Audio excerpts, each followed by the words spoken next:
লালমাটির দেশ সবুজ শ্যামল শ্রীপুর, অথচ বুক চিরে চলছে অবৈধ খনন। রাতের আধারে শত শত ট্রাক, প্রশাসনের নীরবতা আর প্রভাবশালীদের ছত্রছায়ায় মাটি বালুর মহালুট।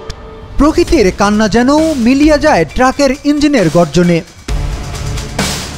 সিলেটের পাথর খনি লুটের মতোই গাজীপুরের শ্রীপুরেও চলছে বালু খনির লুট। শ্রীপুর উপজেলার তেলহাটি ইউনিয়নের বাদশানগর এলাকায় গত 1 বছর ধরে লুট হয়েছে কয়েক কোটি টাকার মাটি বালু। প্রশাসন থেকে শুরু করে স্থানীয় রাজনৈতিক নেতাদের ছত্রছায়ায় এই বালুর টাকা অবৈধভাবে ভোগ করছেন অনেকে। স্থানীয় কুখ্যাত মাটি ব্যবসায়ী শহীদের নেতৃত্বেই চলছে এই লুটপাট।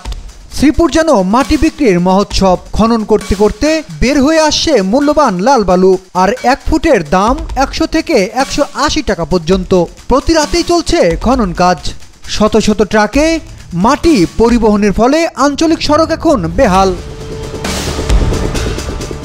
লোকচক্ষুর আড়ালে চলতে থাকা এই ব্যবসায় গত 1 বছর প্রায় 20 বিঘা জমি থেকে প্রায় 70 ফুট গভীর পর্যন্ত মাটি বালু খুঁড়ে বিক্রি করছে শহীদ ও তার সিন্ডিকেট। তার নাম শুনলেই এলাকার সাধারণ মানুষ মুখ খুলতে ভয় পায়। বাঙ্গা তো হরবই বাবা, হললি কি কইয়াম, কারে কি কইয়াম বাবা, আমরা এখানে বুড়া বুড়ি 2টা লোক থাকি, কারে কি কইয়াম, মালিক রে কইও বেটা পুষ্কুনি খুদলে মানছে এইবা খুদে খুঁজতে খুঁজতে বাবা করে নিচে তখন যে লোকে মাটি খুদে সেই লোকে নিচে 7 তলা মাটির তলে বালু হয়েছে, অনেক খালি বালু তুলতেছে, অনেক ক্ষেত তৈরি খুঁজা যাইতেছে। এটা শুনছি ব্যাংকে বলে নিচিন, কোনো ব্যাংকেও চাপ দেয় না। আমরা তো শুধু ব্যবসা করছি, অন্যরা বাড়িয়ে বলে। সরকারের অনুমতি ছাড়া তো কিছুই করা সম্ভব নয়। না, মাটি কাটতেছেন আপনি, যে লোক রাখছেন বেকু পাহারা দেওয়ার জন্য, সেই লোকই বলছে আপনার কথা যে মাটি শহীদে মাটি কাটতেছে। ওই লোক কই যে গাঞ্জাখোর, ওই লোকে গাঞ্জা খা, ওই কারণে গাঞ্জা লাভ করতে ভাই, বুঝছেন? তাহলে যে বলছে আপনার কথা উনি গাঞ্জা খায়? হ্যাঁ, গাঞ্জাখোর। আপনি এখান থেকে মাটিও নেন না, বালুও নেন না? না না না। তাহলে আপনার বাড়ির সামনে যে বালুগুলা ছিল, এই বালুগুলা কার? ওইটা আমনের বালু, তো আমি জানি না। ওইটা আমার বালু? হ্যাঁ, ওইটা আপনিই করেন ব্যবসা। আপনি এগুলি বলতেছেন, আপনি কোনো প্রমাণ নাই, কোনো কিছু নাই, আবল তাবল কথা একজনে কারো বোঝাই দেবেন, কেটে বলবো না। ভাই, আমার কাছে প্রমাণ ছাড়া তো আমি বলে নাই। আপনার কথা বলছে যে আপনার কাছে কি প্রমাণ আছে বলেন? আপনি বেকু রাইখে আসছেন। প্রজেক্ট ভরা পানি, এটা থেকে কি করে মানুষ? এই প্রজেক্ট ভরা পানি থেকেই তো আপনারা বালু উত্তোলন করতেছেন, এবং এই প্রজেক্টটা তো আপনার এত গভীর আপনিই করছেন। গভীরটা তো আপনিই করছেন, এখান থেকে মাটি বিক্রি করছেন, মাটি বিক্রি করার পরে বালু তুলতেছেন। আপনার সাথে আর কথা বলতে চাইতেছি না, আপনার দায়িত্বটা তাও বুঝতে করতে চান জান ভাই, ঠিক আছে? আর আমার এই ব্যাপারে ফোন দিয়েন না। দিনরাত খনন চলছে, রাস্তা নষ্ট হয়ে গেছে, ফসলের জমি দেবে গেছে। আমরা কিছুই বলতে গেলে ভয় দেখায়। এই জমিটারে বাবা, ওই যে ডাহাইয়া মালিক বলে আসিন, একটা ব্যাংকের থেকে হাইনিয়া জমি রাখছি, বাদে সেই মালিক মরে গেছে তুই এটা দুলুমুখ দিয়ে হিরা কত সেদিকে হুসুনি দিলে হেরা কতদিন এটা চার্জে আসিন বেচাই নাইছে। ওখানে সেই মালিকের পুতাইয়া হেয়ার কাছটা আইনা ওখানে রিয়ানো দিছে, ওই যে এই জন্মের খোদা করতেছে। আমাদের শুধু দায়িত্ব পাহারা দেওয়া, কারা আসে কারা নেয় আমরা কিছুই বলতে পারি না।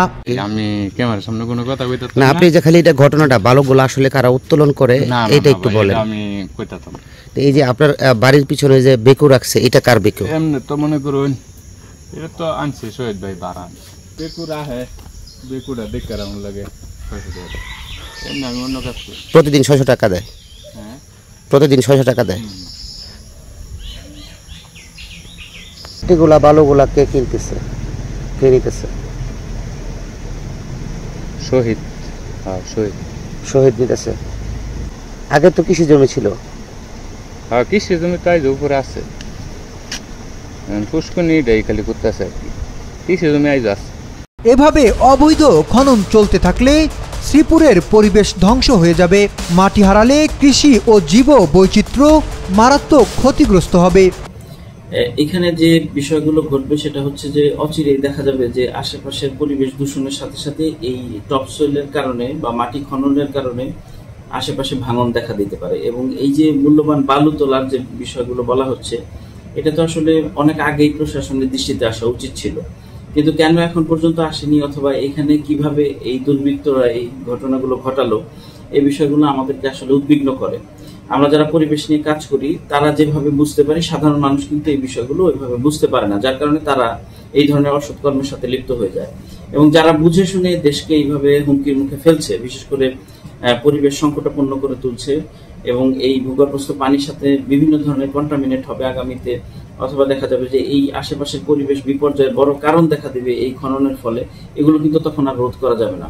সুতরাং সবকিছু রোধকল্পে এবং প্রশাসন যেভাবে কাজ করার দরকার সেভাবে আসলে কাজ করলো কিনা এই বিষয়গুলো যেমন দেখা দরকার, তেমনি মানুষের সচেতনতা কেন বাড়ছে না সে বিষয়গুলো কিন্তু দরকার। তা আমরা চাইবো যে প্রশাসন দ্রুত এখানে ব্যবস্থা নিয়ে এই মাটি কাটা তো বন্ধ করবে এবং যারা যারা এখানে জড়িত ছিল তাদের বিরুদ্ধে সঠিক ব্যবস্থা নেবে। আমরা অভিযোগ পেয়েছি, তদন্ত করে আইন অনুযায়ী কঠোর ব্যবস্থা নেওয়া হবে। কারো অবৈধ খনন বরদাস্ত করা হবে না।